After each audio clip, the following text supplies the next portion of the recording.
It's an eye-opening wonderland, a land seething with fertility and mortality and evolutionary intensity. Costa Rica is one of the world's rarest and most beautiful lands. From the beaches where leatherback sea turtles build their nests, to the jungles where amazing animals climb, crawl, and fly, to the towns and villages where people welcome visitors and share their excitement about this land. For young travelers, there is no better place on earth to see and touch, to help and to learn, to enjoy and to grow. It's really a learning experience. It's like, you know, your classroom in the rainforest, on the beach with the turtles. They are learning all the time. It's a fantastic experience.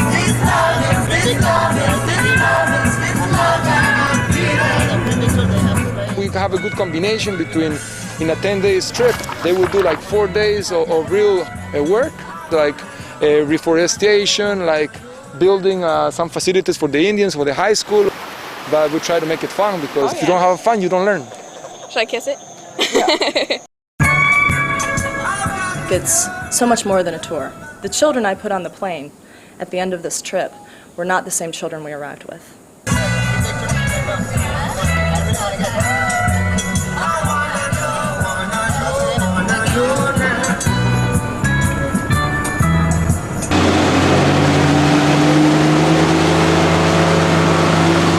The half-hour boat ride down the Pacuari River and its canals is a journey through an Eden of animals, birds, and plants.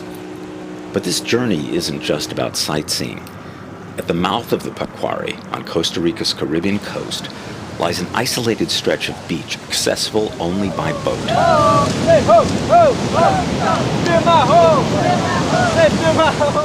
Where river meets ocean, a group of EcoTeach volunteers from England is working with local residents to create, well, it's not immediately obvious what they're creating. We're actually clearing the beach for hopefully turtles to come up onto the beach and nest here. Soon this will be the Pacuari Turtle Station. The beach will be clear of debris so leatherbacks can lay their eggs here. There will be cabins and a kitchen and dining hall. It will be another base from which humans can protect the endangered leatherbacks who lay their eggs here. If you see the map of Costa Rica, there are basically 6 different sea turtle projects all over the Caribbean side of the country, except here. So there's a huge gap. The idea of opening this place is just to have people here, either volunteers or EcoTeach groups, so poachers do not take over this section of the beach. They're poaching for the eggs, and they use the eggs as an aphrodisiac. They've been using them for many, many years, and it's really hard to come up and say don't use them. It's part of their culture.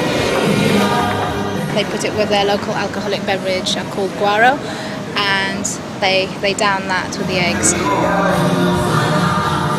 The demand for turtle eggs, especially leatherback eggs, is so great that on some beaches not a single egg has escaped the poachers.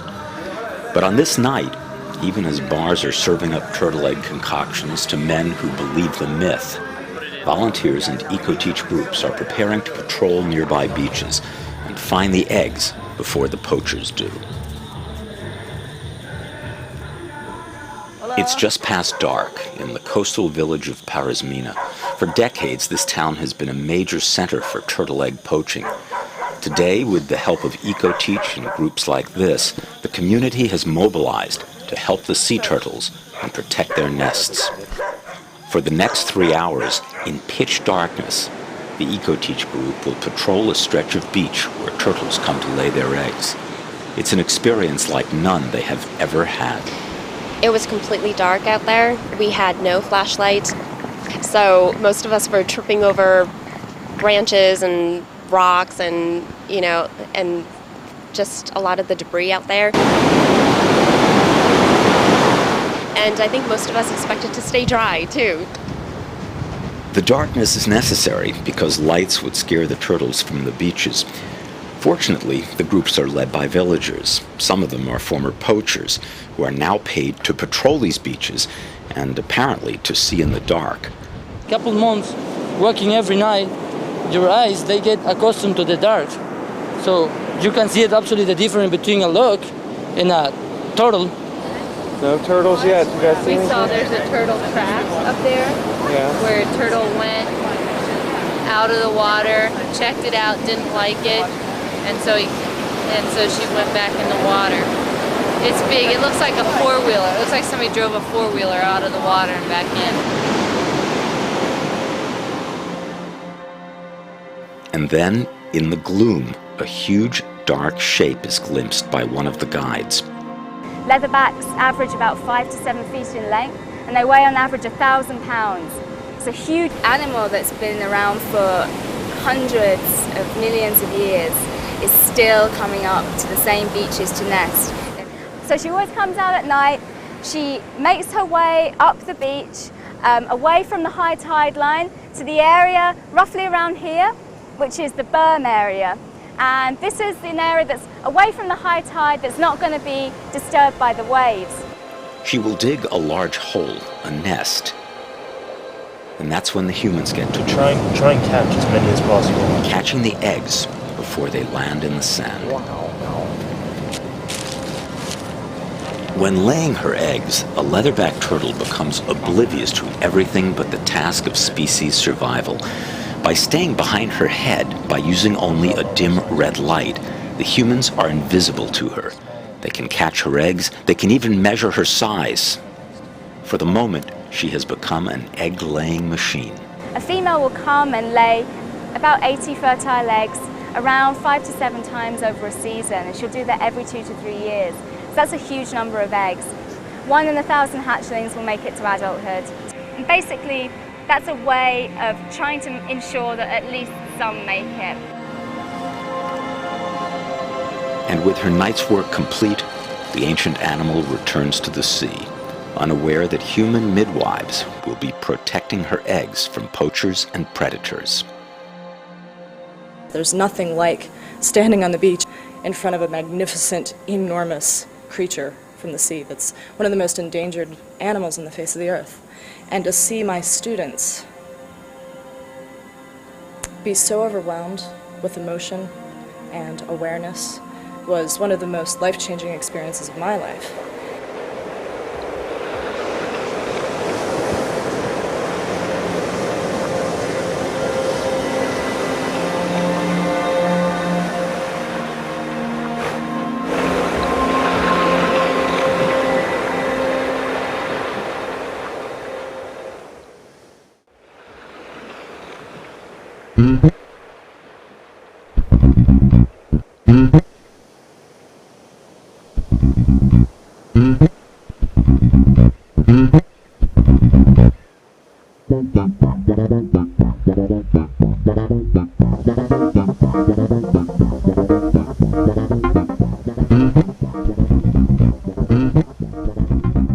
These hatchlings don't know it, but they've already been living sheltered lives.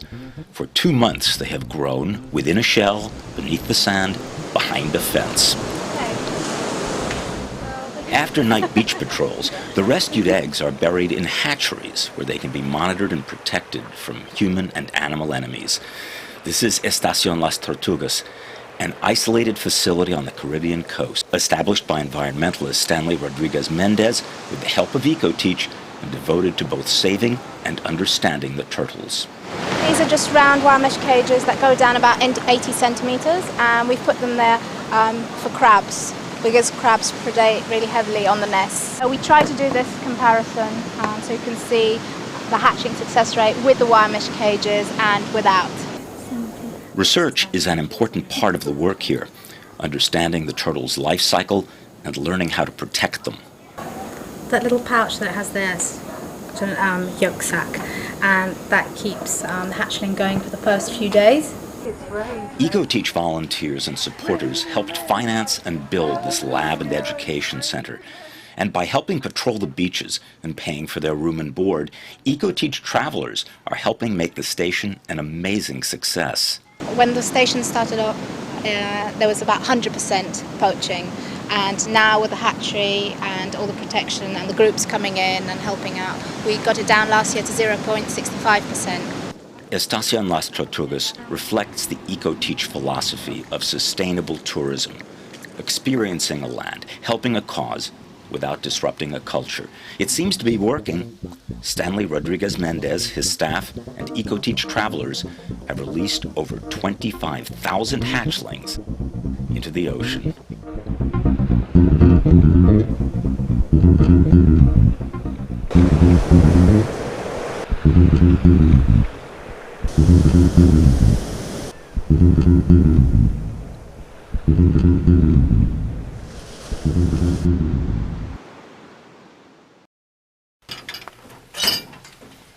Okay, amigos, here's the pulley. This is another, more elevated example of sustainable tourism. A mile and a half of cables snaking through the treetops of the Monteverde cloud forest. Equipped with special climbing gear, EcoTeach groups fly 400 feet over the forest floor. It's called a canopy tour, an exciting and eco-sensitive way of discovering the abundant flora and fauna of the cloud forest. By their very presence, these travelers give a financial incentive for the preservation of this environment. And what a remarkable environment it is.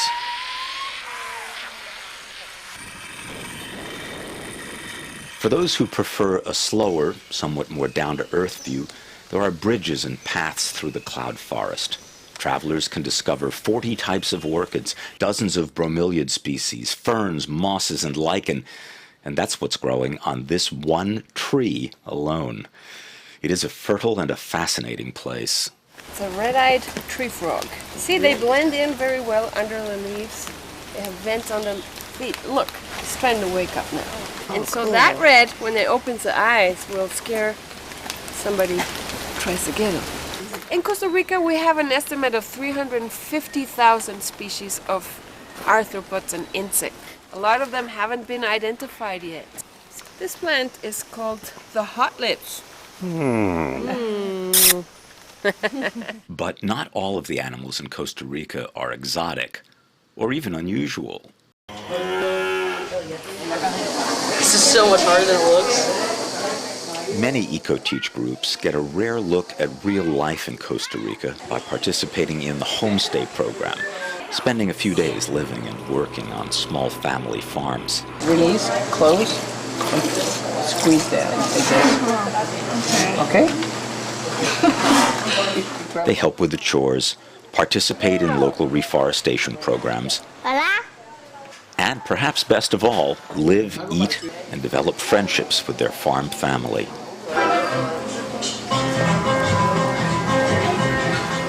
EcoTeach introduces travelers to both the land of Costa Rica and the people of Costa Rica, always to their mutual benefit.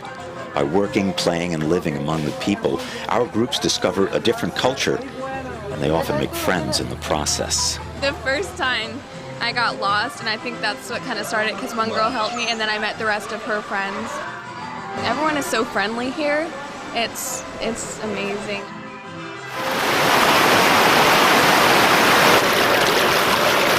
Well, the fun factor is definitely high on EcoTeach.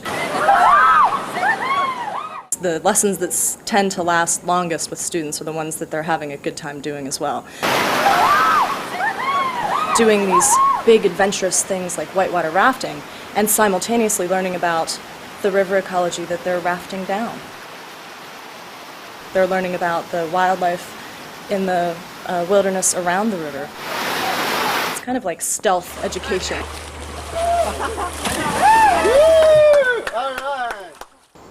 I use Costa Rica in my teachings all the time.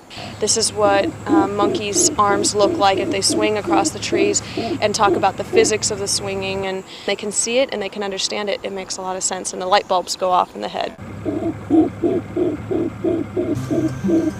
But perhaps the most valuable lesson is much more subtle.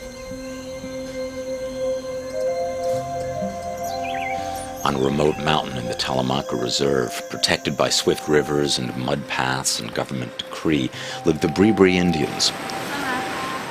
With special permission from tribal leaders, EcoTeach groups trek through forests, ford streams, ride buses, dugout canoes, and sometimes even the occasional banana truck.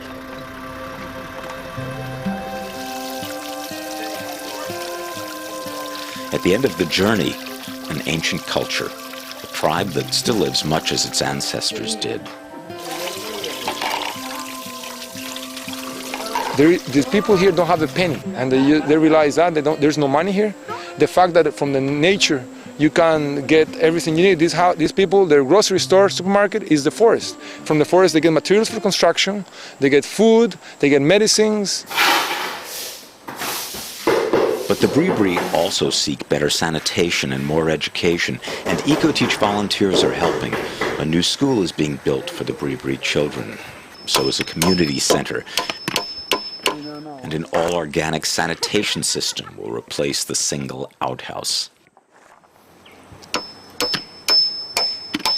From remote Indian villages to towns and cities, Costa Rica is a unique nation, a democratic country so peaceful that it hasn't even had a standing army since 1949. It has an accessible culture, vast national treasures. It's a land rich with new perspectives. It's, very, very beautiful, I can't believe how many different animals I see here. It's a little uncomfortable at times, but it's not scary. I never really knew how good I had it. I know they were, I didn't know it was like this. I had kind of an idea, but I didn't know it was just like this. I'm going to have a different perspective. Like if I'm not happy about something, like at my home, I just think, there are people that have it worse than I do, and they're fine, and they're happy. It's often a life-changing experience for students, many of whom have never seen anything like this. They've lived in cities, they've not been exposed to the beauty of the jungle, of the rainforest, and the magic of seeing a nesting sea turtle. So it's something that impresses upon them at an impressionable age. A very, very important lesson about conservation. They see it firsthand, they're involved firsthand. By the end of their journey, EcoTeach travelers will have toured a nation no larger than West Virginia, but a nation that is home to 5% of the world's plants and animals. A land where monkeys are familiar roadside attractions, so are toucans that nest in handy hollows. Hummingbirds swarm like bees, frogs color the trees. In the oceans, the cities, the jungles, it is obvious that there is a treasure at the end of this rainbow. Living in the Caribbean, soaking up the sun. Living in the Caribbean, life is so much fun. Bring it back, Megan. Living in the Caribbean, soaking up the sun. Living in the Caribbean, life is so much fun.